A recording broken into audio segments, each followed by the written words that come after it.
Hey friends, welcome back to my channel. If you're new here, my name's Brina and today is Saturday, so that means it's another episode of Didn't Make Up the Mystery. That just means I'm gonna sit down, play with makeup, and talk to you guys about whatever mystery I feel like today. And since it is the day after New Year's, I decided that it would be a good time to talk about Ben, Smart, and Olivia Hope. They were two friends who disappeared on New Year's Day in 1997. So let's get into today's story. So like I said, Ben and Olivia disappeared on New Year's Day 1997. Olivia was 17 at the time and Ben was 21. They had been at a New Year's party ringing in the new year along with about 1,500 other people at Furno Lodge in Marlborough. Oh my god, that is so hard to say. Marlborough Sounds, New Zealand. The two were old friends and they met up at the party, but they did not travel there together. Olivia, her sister, and 7 of their friends traveled to the lodge on a chartered yacht called the Tamarack, and on the afternoon of December 31st, Olivia, her sister, and their friends took a water taxi from the Tamarack to the lodge. This is where she met up with Ben and they had a great time.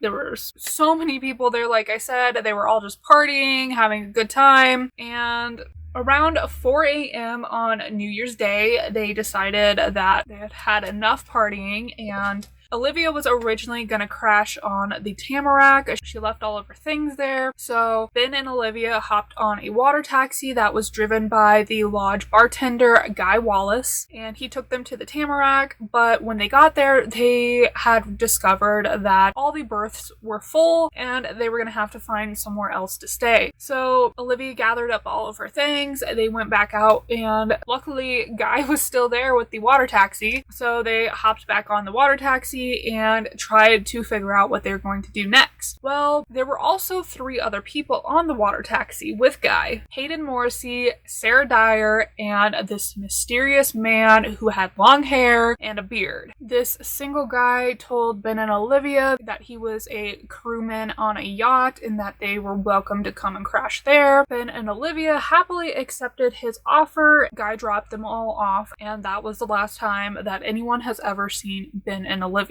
On January 2nd, their parents began getting worried, and so they called to report them missing, and let's just say things don't really go that great from the beginning with this investigation. Police apparently told their parents something along the lines of, yeah, so what? Do you know how many other missing people we have? What's the big deal? They just kind of didn't really take it that seriously, it seemed. And then once the investigation actually began, let's just say it could have been handled better. Eventually, police go question Guy, who tells them the story of dropping them off with the mysterious man at a approximately 38 to 40 foot, well-maintained wooden blue and white ketch. And a ketch is just a sailboat that has 2 masts. So that's what ketch means. It means that it has 2 masts. The other passengers on the water taxi corroborated his story and police went from there. But keep in mind that there were approximately 100 boats that had sailed in for New Year's, so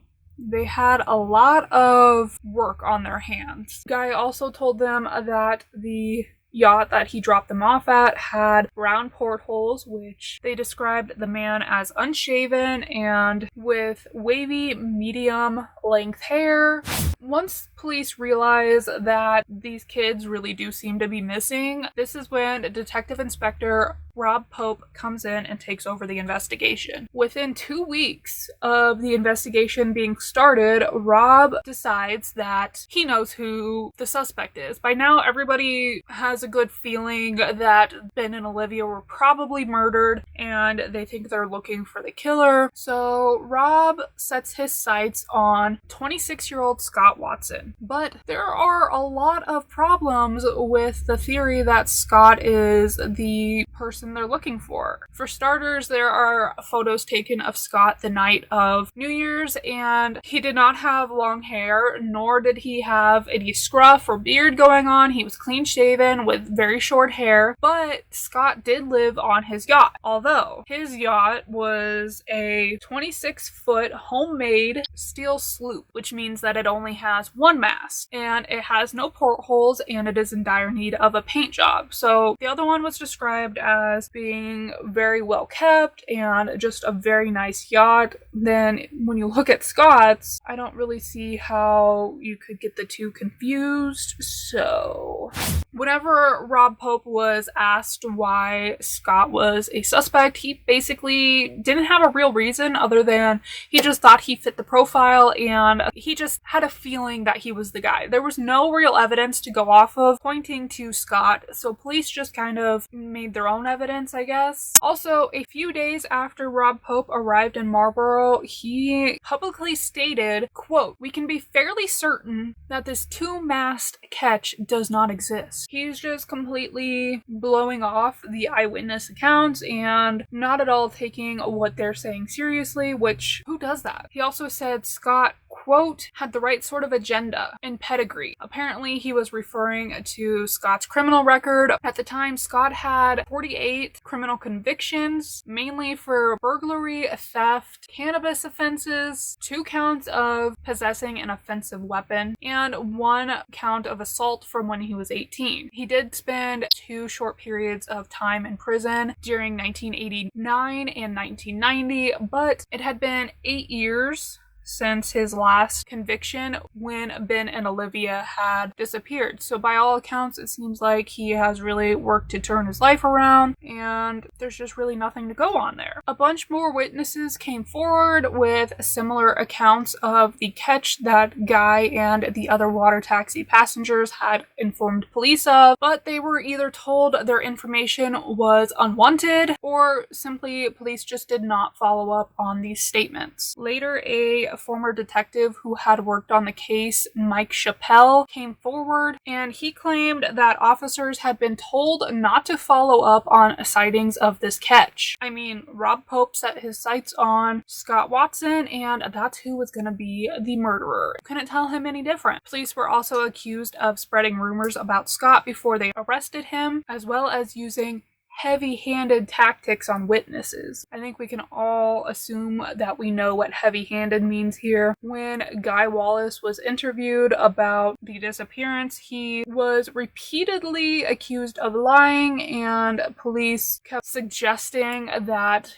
he was involved in the disappearance, although I think that's probably pretty common in an interrogation of 2 missing, assumed murdered people, but, you know, still shouldn't happen.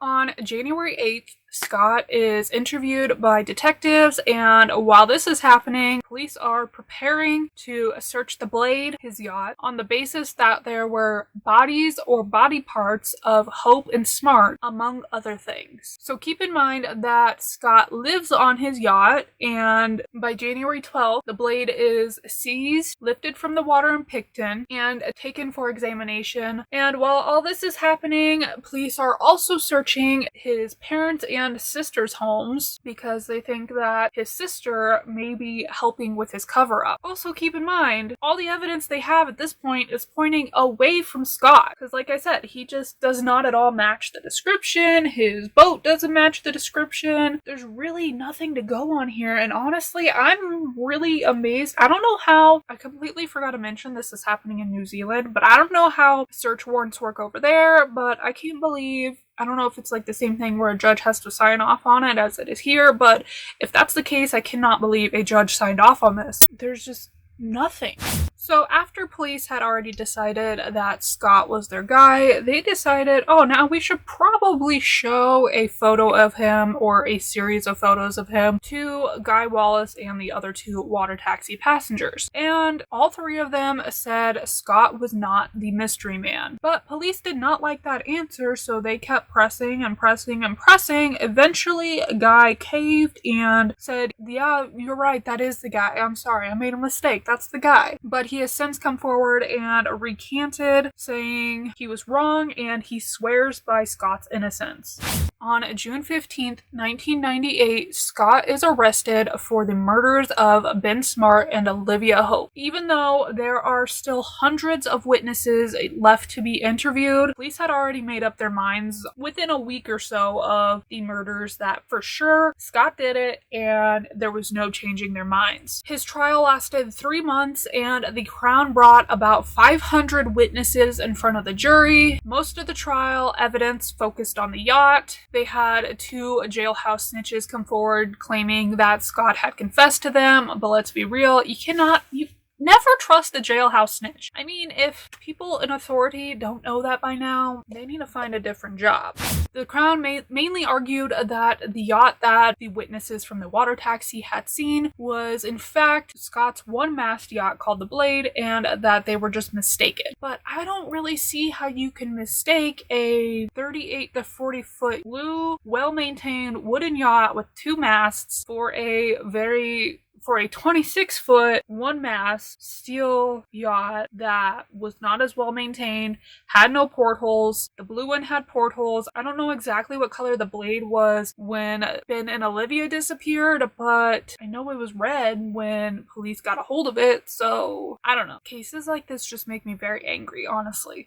In May of 1999, regardless of the fact that there was just really no evidence, Scott was convicted of the murders of Ben Smart and Olivia Hope. He was sentenced to life in prison with a 17-year non-parole period, meaning he had to serve at least 17 years before he would be up for parole. The defense then appeals his conviction and takes the case to the Court of Appeals in April and May of 2000. The 3 appeal court judges decide that there is no new evidence to recommend a second trial, and that is the end of that. In November of 2000, after he went through the Court of Appeal hearing, one of the witnesses who testified at his trial comes forward to the New Zealand Herald, saying that his evidence in court was nothing more than an act, and that he was pressured by police to testify. 3 years later, Scott's lawyers take the case to the Privy Council, but still they find no grounds to further an appeal. By 2009, Scott has petitioned the Governor General for a royal pardon. In 2013, the Justice Minister was Judith Collins, and she advises the Governor General that Scott's application for a royal pardon should be declined. Then in 2015, Scott is denied parole in June as a result of 2 failed drug tests and a psychological report that places him at a very high risk of committing violent acts if released from prison. But Scott manages to successfully challenge the Department of Corrections in court after he is denied an interview with a journalist named Mike White. Scott then goes ahead with his interview as planned, and basically the gist of the interview is that he tells Mike he's still angry at the way police treated him during the murder investigation and that he is not guilty. Then in 2016, Scott once again goes back before the courts in a judicial review in hopes that Mike can report on his first ever meeting with Olivia's father, Gerald Hope. Courts opposed to Mike attending the meeting in a journalist position, and they don't think that's necessary, which I kind of agree, but at this point Scott's just really trying to do anything and everything he can to prove his innocence. The same year, Scott is once again denied parole. Then in 2017, a second application for a royal pardon is filed on Scott's behalf, this time ironically by another man who has also been convicted of murder. This application is centered on the reliability of 2 blonde hairs that were found on the Blade that are believed to belong to Olivia. Honestly, I wasn't really able to find a whole lot of information about these hairs, but what I do know is they were not found during an initial search of the Blade, but during a second search after police had already collected hairs from Olivia's brush, so that way they would have something to match in case they were able to find hairs, and the evidence bag containing the hairs had mysteriously been cut open. So it's very widely believed that these hairs were actually planted evidence and not something that they just found. I find it very suspicious that they did not find the hairs until the second search and that the evidence bag had been cut open. I don't know, guys. What do you think? Do you think that they were just overlooked the first time, or do you think that possibly it was planted evidence? Let me know in the comments what you guys think about that. In June of this year, Justice Minister Andrew Little announced that the Governor General had referred Scott's case back to the Court of Appeals. This decision was based on a report from a retired High Court judge, Sir Graham Pankhurst, who said that new forensic evidence should be reviewed by the courts. Pankhurst says the DNA testing on the 2 hairs found in the blade were legitimately called into question by 2 experts. Basically, what Pankhurst's report says is that they claim that Scott cleaned his boat after murdering Ben and Olivia, but Crown experts testified that only 30 to 50% of the surfaces had been wiped down, and the number of fingerprints they found was no more or less than what they would expect. On January 2nd of 1998, Scott repainted the sides of his yacht's cabin after sailing to a friend's house on New Year's Day. Like I said, his yacht was in desperate need of being repainted, and repainting it had already been discussed with this said friend prior to any murders or anything, like way before any of this happened. He used paint that was on the property, and it doesn't seem suspicious if you think about it from his view, but keep in mind, Scott has absolutely no idea that Ben and Olivia have gone missing, because on New Year's Day, he got up and he took off in his yacht. Then he went on a sailing trip with his sister before returning to Picton on January 7th. He then voluntarily went to the police station once he heard about Ben and Olivia's disappearance. He wanted to let police know that he had also been at the Furneaux Lodge the night of New Year's Eve, and he wanted to provide them any information he could, just trying to be a helpful citizen. The report concludes that the Crown's case against Scott remains very strong, although in my opinion, it absolutely does not, and it's all very circumstantial. But he believes Scott's chance of appeals are about 50-50. It could go either way. In 2001, it is believed that they found the bodies of Ben and Olivia on the floor of the Cook Strait, but the assistant police commissioner refused to approve the funds needed to retrieve the items believed to be Ben and Olivia's bodies. A Navy sonar search of the area revealed 2 distinct targets out of approximately 50 they found. The confidential Navy report was quoted as saying these 2 targets could possibly be linked to each other at a distance of approximately 20 meters. An associated drag mark provides a possible link between the targets. It has been concluded that the targets are unlikely to be a natural event. The targets are surrounded by mud or a semi-hard surface and appear to be depressions created by a man-made event. However, nothing in the report confirms that these were in fact the bodies, and the Navy recommended that the search be suspended. Ben and Olivia's families were understood to have been told that a private recovery would cost them anywhere between $15,000 and $20,000. That's rude. I have to be honest with you. When I first heard about this case, honestly, I just thought Scott was going to be another guy who was convicted and trying to proclaim his innocence even though he was guilty. But after I took a deep dive into this case, I really don't think he did it. I don't think there's really any solid evidence against him, and the evidence they do have points in a different direction. So I think that Scott has been in prison for 21 years for a crime he did not commit. That's just my opinion. Let me know what you guys think in the comments below. What would you like to hear me talk about next? Let me know that as well. Give this video a thumbs up if you enjoyed it. Don't forget to subscribe before you go. Thank you so much for watching, and I hope to see you next time. Bye!